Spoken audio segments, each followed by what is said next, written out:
Hi, everyone. How's everyone doing today? Thank you all for joining me. My name is Joshua Oduga. I had some guests that were going to come and speak with me, but they actually got into a car accident on the way here. So everybody's okay, but they're not going to be able to join us. Um, but the reason I'm doing this talk is because I'm an art curator and a gallerist, and a lot of my work stems from archives. And I recently started engaging with the Los Angeles Public Library and an archive of restaurant menus that they have there. And that led me sort of down a rabbit hole, looking at architecture, spaces that have disappeared in my city, and really thinking about the idea of the emotional stakes that we all have when we engage in public space. So I just published the zine for the fair called The Vanishing Table. It's a bit of a essay that looks at my personal feeling engaging with all of this. Um, so we're going to go through some slides and kind of talk about a few different things. The reason I started going to the LA Public Library and engaging with the archive there was there's a restaurant that I went to a lot with my partner called Nickel Diner in downtown LA, and it closed. And when it closed, I started thinking about why all these spaces were closing, post-pandemic. Nickel Diner is known for its delicious food, comforting food that kind of catered to people of all tastes. Something that's really specific about this place is it's located in Skid Row in Los Angeles. So it also is a place where people can come and be in a welcoming environment, feel warm and invited. The owners of the space would often give food to unhoused people. I've been with my partner for 20 years, and when I didn't have any money, that was a place where I would take her a lot to have meals. So I always have thought of it as this sort of community meeting point. It also introduced the idea of a third space to me. So a space where people could go and maybe not necessarily have to engage in any sort of commerce, engage in anything like that. So when it was lost, I felt kind of lost, and I wanted to figure out what was going on there.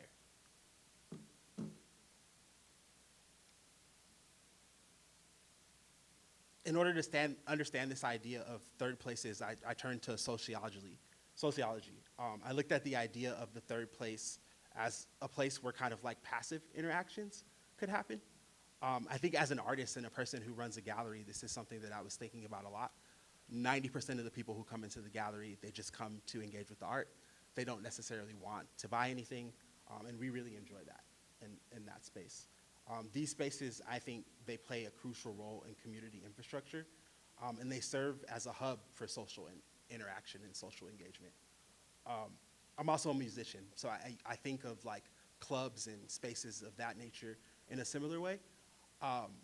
And so, during the daytime, I was always looking for these sorts of things. The idea of the third space is something that was coined by Ray Oldenburg. He defined it as something that was essential, these kind of gathering spaces between home and work, and places where diners and things like that can substitute for a missing civic infrastructure. I think living in downtown LA, living near Skid Row, having my gallery near there, it's made me think a lot about people who are even marginalized further than myself. And I just wanted to kind of devote work to that in one way or another. This led me to the idea of the architecture of comfort. Anybody who grows up in Southern California spends some time in a diner, right? You can sit in these spaces, you can talk about things that are happening in your life. I used to go to them a lot with my mom whenever we had graduations or things of that nature. And I was thinking a lot about the intimacy of a booth, right? The booth is a space where you can sit across from someone, you can enjoy dinner, you can enjoy conversation, and you're kind of enclosed. You enter into a separate world, a separate kind of engagement with each other. I think these sort of aesthetics are kind of timeless, and they're kind of going away. One of the things I realized as I was doing this project is that we all use things like DoorDash and things of that nature to get food now. A lot of it's out of necessity, but a lot of it has to do with ideas of comfort, right? We are all coming off the back end of a thing where it was very uncomfortable to be outside and engage with people for a sustained amount of time. So the architecture of these places even started to change. A lot of these restaurants that I was researching, diners, they are now places that are like ghost kitchens, where more than one restaurant operates out of it. And I think that's a bit of a gift and a curse, right? Like it allows for people who may not have access to a kitchen or may not have access to infrastructure as a business person to expand and to grow and maybe start something. But these spaces that I was thinking of, these sort of third spaces, were just rapidly disappearing. And I also started to look a lot at the elements beyond just the booth, right? So like things like terrazzo flooring and how diners are like spatially set up to increase social interaction. And all of this kind of vernacular comes from ideas of modernism, right? Like post-World War II, Los Angeles, mid-century modern furniture. I'm a young African-American man, so a lot of that stuff doesn't project into my world, but we all need sustenance. So I think diners just became the thing that became an important element of this work. These are images that actually come from the Los Angeles Public Library archive. So the zine that I made, The Vanishing Table, is made in collaboration with the LA Public Library. So really working with the librarians to take some images from those archives and recontextualize them with my writing. These are two diners that existed. One of them is actually a dining car, because when you do the research, the history of diners, they originated as like train cars, like a lot of them. And so that's really fascinating to me, just thinking about ideas of like moving and turning something that existed as one thing into something else. I did a bit of a case study, like thinking about my own neighborhood. I grew up in Inglewood, and there's this place called Simply Wholesome. It's a restaurant where you can get health food. It's one of the only like African-American owned places in the 90s when I was growing up. But before that, it was a sandwich stand. It's this place called The Witch Stand. It's kind of like the preeminent Southern California Goji architecture, really looking at, you know, a space that was as much of an event space as it was a diner. It kind of reflected the culture of the time, a shift away from like being in your home and being in a car, which I think is really interesting, thinking about what I'm thinking about now, where we're all just very stationary and there's not a lot of that. During this time, the restaurants and the spaces were kind of designed to invite people out of their homes. You can drive right up to the place, park, and get your food delivered out to you. As I grew up, that was something, like we go to like Dairy Queen, you go to these kind of places and you would do that. I have a daughter and a son and I don't do that with them anymore. So I was just like thinking about that a lot. And this space in particular, I went to it a lot when I was a kid. It's sort of a landmark. But now it's kind of transformed and it's become this place that has been reclaimed by the community. So this is a photo of it that I took, I don't know, maybe a few years ago. It's a health and wellness focused place. It is that third space, like it is that space for the community. You can come there, you can get food, you can come there and get information. You can come there and just sit and kind of clear your mind.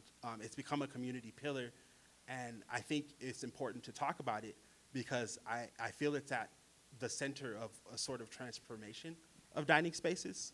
The exterior of the space is still as it was before. They didn't do much to it. They changed the colors a little bit. They did some things for accessibility, but the exterior is still pretty much the same.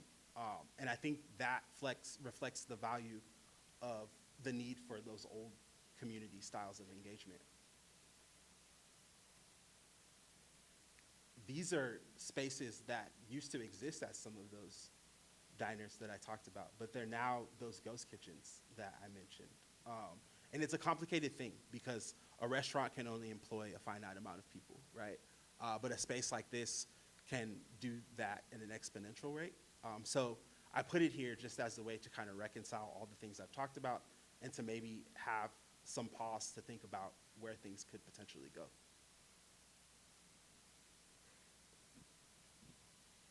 The menus of these places, which was really the origin of this, right? Like I was in the library actually looking at the physical menus that are in the archive there. They tell a story in and of themselves. So the zine that I made is volume 1, and it looks at the physical architecture.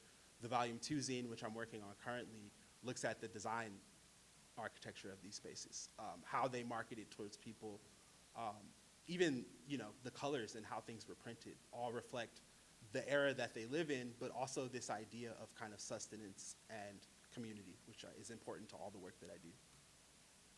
These are menus from the LA Public Library.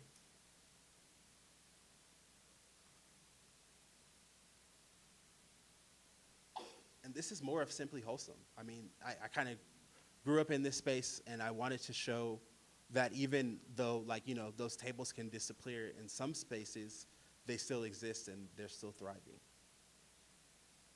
Yeah, so just at the conclusion of this, and I do have copies of my zine available, the dining space, I think, plays a vital role in shaping our memories and enhancing community through shared meals. And the architecture of those spaces is significant. It really is what makes the environment important and establishes the tradition of community. And the evolution of these spaces from, you know, Nickel Diner to Simply Wholesome illustrates that the change in community needs to be focused on. Thank you.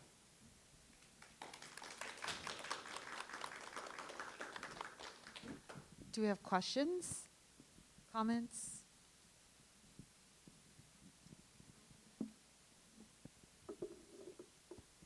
Wow, thank you so much. That was brilliant. I am so curious that when you said about the menu being an architectural document,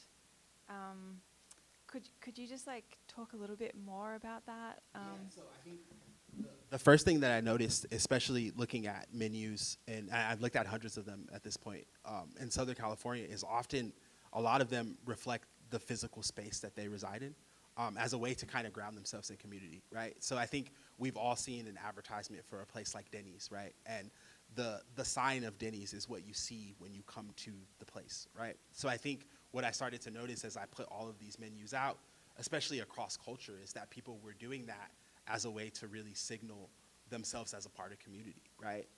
And now that these spaces have disappeared, often the only architectural record of them are these pictures that exist in menus, or even like conversations with the people who maybe worked at these places, because a lot of the restaurants have closed in the past like 10 or so years. And so I've been looking at the design as directly tied to the physical space, if that makes sense. Yeah, that makes sense. Okay, amazing. Yeah, I guess I can't help but think of it sort of like, yeah, like culture. Yeah, there's so much reference there. But yeah, thank you so much. That's You're amazing. welcome. Thanks. Yeah, totally.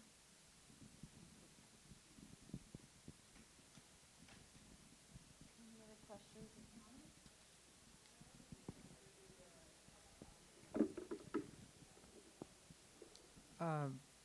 I guess it's more so like a observation on third spaces, especially like during COVID. There was a upsurge in like food stands popping up in random corners of cities. Like I'm from Pomona, so we have a lot of empty lots. So during COVID, these lots were getting reclaimed, so people would just set up like a food stand, and it kind of became like its own third space. So people would gather around, like they would have tables out, and people would sit out and eat. Or like there's restaurants where like streets would close down, and they would put tables outside, and that was basically a revival of third spaces where before the pandemic or post-pandemic, everything kind of just became indoors again. And so it's like it's really interesting, like getting to listen about third spaces in the past, and then seeing how third spaces have like resurged in different forms. Yeah, it's thank you for that. I'm actually in school at the Claremont Graduate University, so I spend a lot of time in Pomona. And I think that all of this work and everything that I'm doing is very much about Los Angeles, right? And one of the things that's important, I think, that I didn't mention is that I grew up in a place called Norwalk, California. And in Norwalk, it's different, you know? It's very suburban. Most of my friends were El Salvadorian, like immigrants, and the idea of third spaces was exactly what you're saying. They're everywhere. Every corner, every place, there was something that you could engage in where you didn't even have to have a buy-in, right? And I think as my family's from Nigeria, so I just really related to that.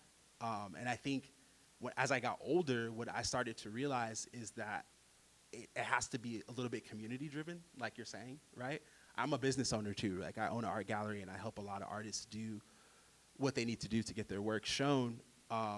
And that's also a community-driven thing, right? So I think when you look at theory of third space and you look at it and you read theory, they talk about Starbucks and they talk about things like that, right? But there's not a lot of people talking about the things that you're talking about. So I'm really interested in interjecting into that theory and being like, hey, there's other ways that this can exist.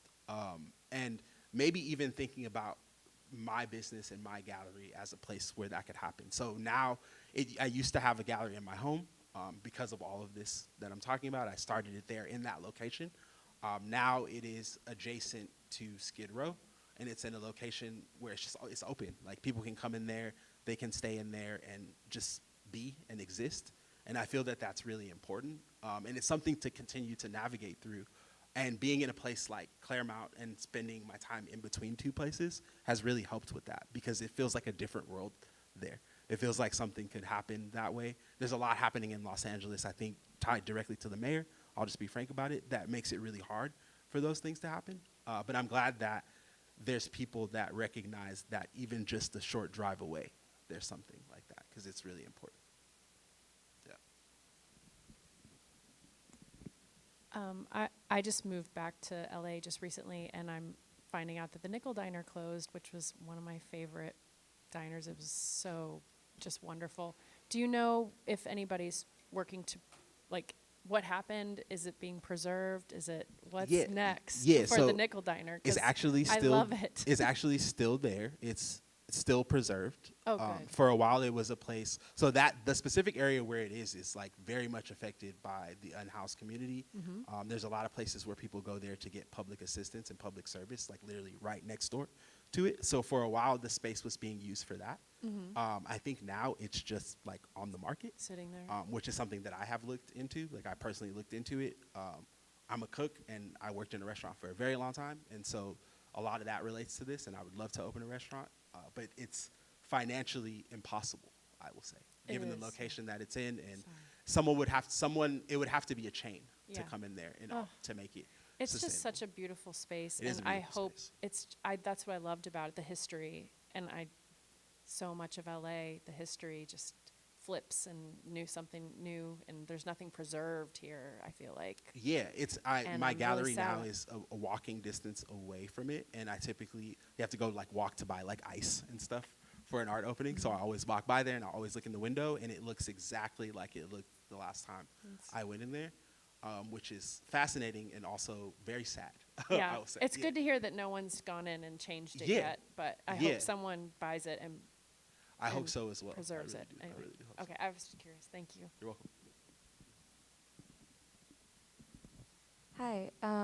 So you were talking about how the booth sort of is a very intimate space and encourages those kind of intimate interactions. I was wondering, beyond the booth, what do you think about or maybe would want to see for space design in a restaurant or community space to encourage interaction, and maybe if it's uncomfortable at first, really get people to get to know each other?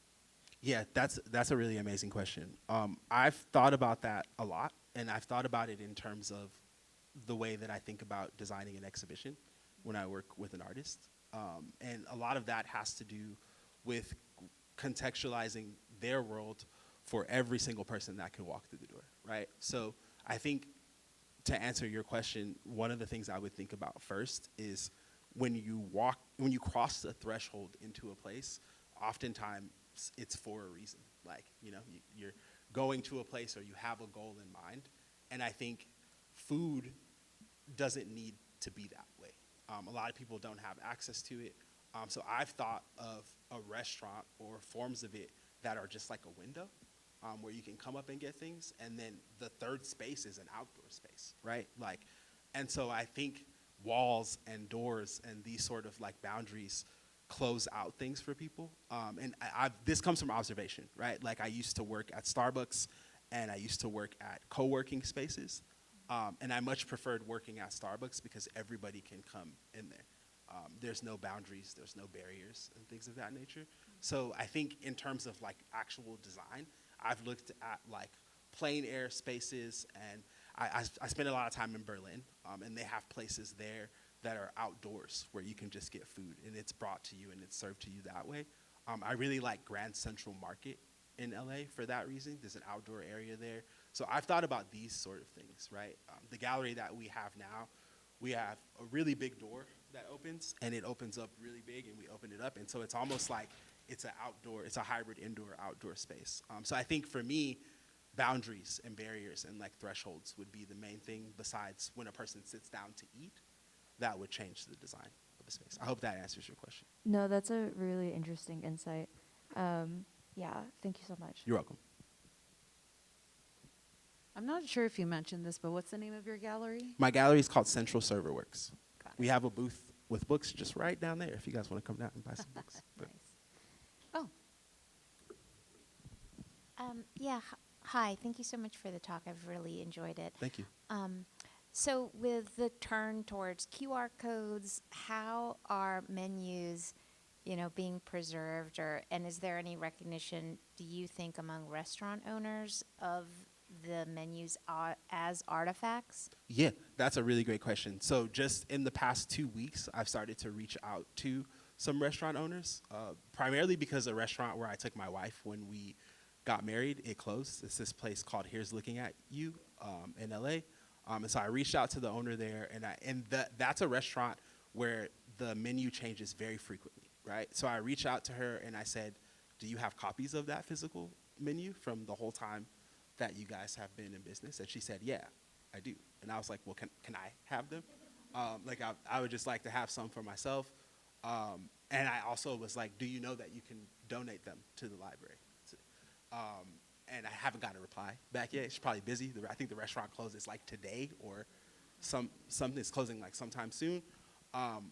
But yeah, I think I'm in school right now to get my master's degree and also to get an MFA and an MBA simultaneously. And I'm really looking into archives as a central part of my practice. I would really like to work at the LA Public Library in the restaurant menu archive for a while, because I think that we are moving towards a really algorithmic society, right? Like where there's a way to do this, there's a way to collect all of this information from these closed restaurants with like a link, like a QR code. Like we could just literally pass out a QR code. If your restaurant's closing, upload all your stuff. I'm not really interested in that. Archives have slippages and they have gaps and they have all of these things inherently in them. And I feel like that's where I fit into that. And I think that's also where design fits into it, right? Because the restaurants I love the most, they probably print the menu at home on a home printer, right? Like a couple hours before it opens and that kind of thing. And I'm really interested in tracking that over time because I think it tells a story. I didn't mention this, but when I first started looking at the LA Public Library menu archive, I run an art gallery. So I was really looking at the covers. I was really looking at the visuals, and I think I spent about 2 or 3 months only looking at the covers. And then one day I was like, one of them was really visually striking, and I was like, I should look at the food inside, should see what the recipes are, the prices. That was something that had crossed my mind in the past. Like, some of this stuff, it's like a diner plate of food is like $2.99. It's like I could not feed anything for that amount of money nowadays. And so when I started to go in and really look at the food there, I realized that, I'm an immigrant, and all of the stuff was about immigration, and it was telling stories just by looking at what was in the menu, right? And so I think I'm interested in maybe a narrative form of an archive that would tell some of the stories that these things have. Because when you can look at this online, all of you can pull out your phone now, Google LA Public Library Restaurant Menu Archive, and it works really well. You can search any restaurant, you can search your nationality, you can search by street, you can do all kinds of things to narrow it down, but you can't really do it in any sort of narrative way. And I would be really interested in that. I do a lot of work with oral tradition and oral storytelling, and so I would be interested in talking to people about how they made the design choices that they were making in that way. I hope that answers your question. Yeah. I'm gonna go.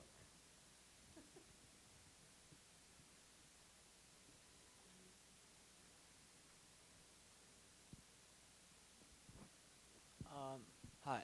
I was just wondering, what are your thoughts on the recent popularity of more content and media driven kind of marketing for restaurants and in general? Yeah, I find it to be fascinating. I think it's really great, especially, being a first generation Nigerian person. When my dad did live here in the United States, he supported us by selling food and stuff. And I think I have my ups and downs with social media, but I've never thought about the question that you're saying directly. But the first thing that comes to mind is there's a guy that I follow on Instagram. He's called Hungry for Munchies. It's like Instagram. He goes to fast food places, and I think the work that he's doing is really important. And like, I don't think I've ever said that before about any sort of like influencer or anything, but he goes to these restaurants that are in like, the Valley and all these places, and like, as soon as he goes to the restaurant, they sell out the food immediately. And he's just like, he's from the Bay Area too, so he's kind of just really straight kind of dude, and he's just like, the food's good, the food's not good, like it doesn't package well, like it doesn't travel from here to there well. And all of that is important, and it's important stuff, but it also is like kind of what we're doing anyway. It's like in a day like today, we all just are giving recommendations, everyone's on Yelp or that kind of stuff, but he's doing it in a way that the guy really loves food. Like he really loves it a lot.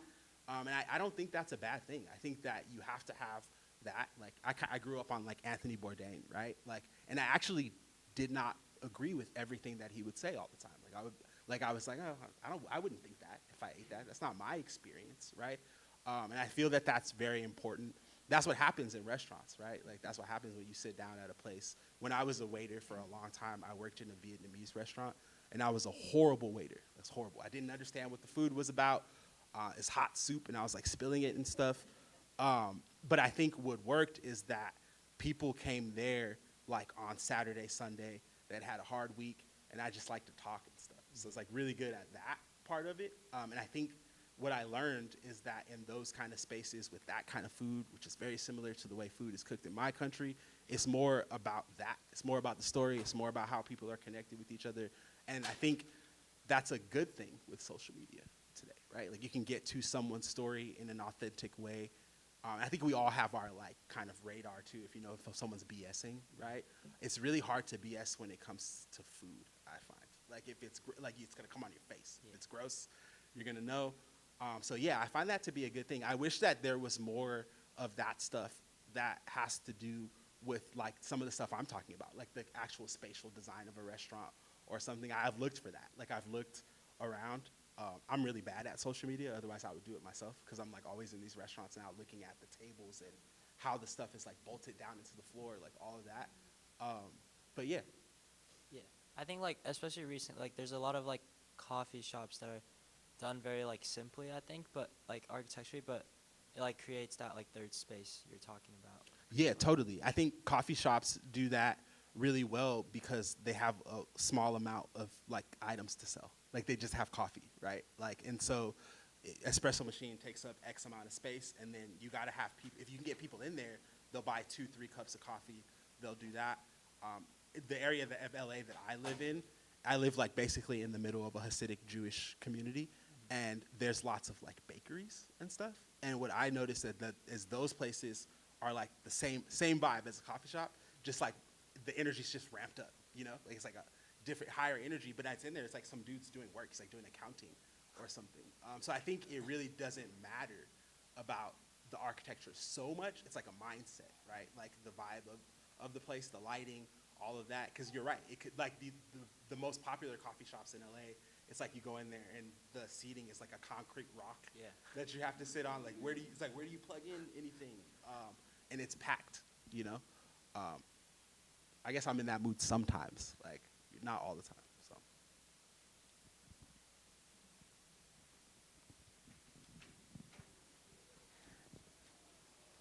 Thank you, Yeah. first of all, for having this presentation. I have a question related to what your thoughts are in terms of like some of the changes in these communities that we talked about, specifically with Chinatown, because I grew up when I was younger, Chinatown was bustling, amazing food, and it was so lively, but now when you go there, a lot of the spaces are closed, is dead. It's a very different vibe compared to 20 years ago. And so I've always thought maybe it's because immigration, right? Like back then there were more immigrants, and now they've probably moved on, gone to like better opportunities, and also the rent has gone up too. But overall, I'm kind of at a loss of how to revive like, you know, a community like that, that I think is really important. And my thoughts are, sorry, my question is, what are your thoughts on how we can bring that space back to what it used to be? Or is it that just not something you think would happen anymore? Yeah. I mean, a couple years ago, I was like so pessimistic. Like in general, I'm generally a pessimistic person, and I think I know exactly what you're talking about, the community that you're talking about. You know, like there's one restaurant in particular where people line up to get roasted duck, you know, and the line so long. Like when I grew up in LA, but I didn't go around the city so much. I was on the West Side forever, and when I got a studio in downtown LA, it was in Chinatown. And I think that's a part of it too. I think the art community has come into that area that you're talking about, and they've done some really bad things in terms of rent and things of that nature that make it hard for people who are there to sustain a life there. And I think I saw that happen over a period of time. I saw the line of that place get shorter and shorter and shorter. Because the first time I was like, I'm not waiting in that line to get that. And I think I also like spent a lot of time living in New York, and what happens, what we're talking about is population density, like literally, like, it goes to that in some capacity. And what happens is groups of people it's gentrification, as people talk about. They talk about that, and it's a word that I don't like to use. I wanted to get through this whole talk without using it, but it happened. And I think what's difficult about it is that you kind of hit it. How do we change it? I don't think that we do change it. I think you like work with the tide in some ways, and there's some people that I'm learning about that are doing that in like Little Tokyo, you know, that are really advocating for it. I'm sure there's a group of people in the community that you're talking about that are doing work every single day to advocate for that. And I think for me, I've been thinking about the work that I do in design and the work that I do in like elevating art as a way to elevate those practices in a similar way. It just so happens that a lot of the artists I work with have an element of like social practice in their work where they're already doing these things. And so when we talk about doing a show together, it would be impossible to not talk about these other things. So I think it's really important to like, for me, I have like a lot of energy. So if something like that was happening, I'm gonna go work on it immediately. I'm gonna find the artist who wants to make the poster, the person who knows the lawyer, and just make those connections, because I don't have time to go and protest. Like, I cannot do that. Like, I can make action, but I can't necessarily I have a daughter, I have a son, I'm a student, I run a gallery, doing way too much to be on the front lines protesting. But what I can really do is make connections for people and use my creative skills to elevate those sorts of things, right? And so recently I've just been thinking about getting into small local politics and things like that, because if you can move things creatively, which is very hard in this landscape, you can maybe do some other things socially. I will say that use your money for that. Like, I use, just really frankly, like, I use the money that I have, I use it to advocate for things that matter to me, like that. That's a very important aspect in this time to just be upfront about. I hope that helps. That does, thank you. Yeah, for sure. Well, Joshua, thank you so much for such a rich conversation, and to everyone else, and for this wonderful presentation. Yeah, Thank thank you you all. all.